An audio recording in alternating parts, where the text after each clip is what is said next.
ลืมมันซะเด้ออายว่าก็ต้องสนใจอย่ามาให้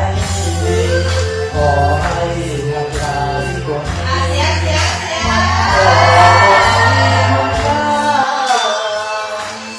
เจ็บเท่าใดต้องตั้งใจเว้ากับน้ำตาหายยอมที่ครั้งต้องลาแค่มาบอกลาแล้วอายที่ไปตามใจเจ็บตั้งแต่ดีอายหูโตดี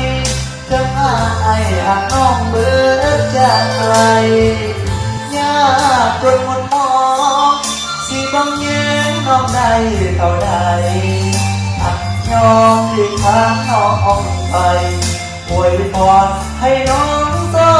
คดีบ่ต้องสนใจกับใหญ่ดีขอให้ทำลายกว่านี้มันก็บ่มีคุณค่าเจ็บเท่าใดให้กั้นใจเว้ากับน้ำตาอายยอมที่ทางน้องลาแค่มาบอกลาแล้วอายสิไปขอเสียงคนละพักเด้อเนาะแต่ละพักนี้บอกให้คนละพักกันแล้วกันเด้อโอ้ผมก็ใจเลือสลับมาให้พักใจที่มองเลยครับขอให้ร่ำรวยกันแล้วกันเด้อขอให้ใจละลายเด้อโอ้เป็นใจจะเอาแก่ดิ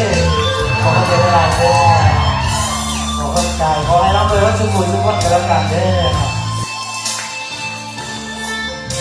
ขอให้ใจเด้อ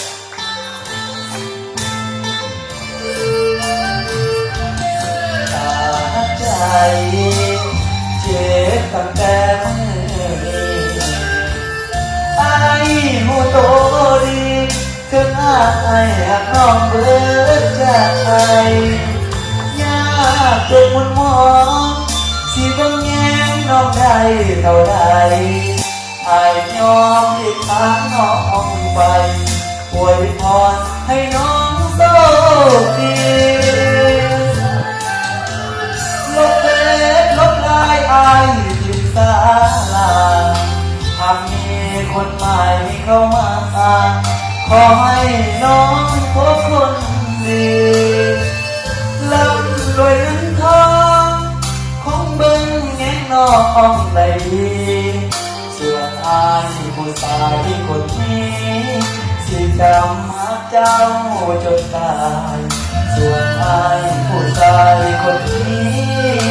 สิจำหาเจ้าจนตายเอาพอเสียงตรงมือเลยเด้อเข้าใจแล้วเอาแต่ที่บอกมันเนาะขอให้เราเลือกทุกคนแล้วกัน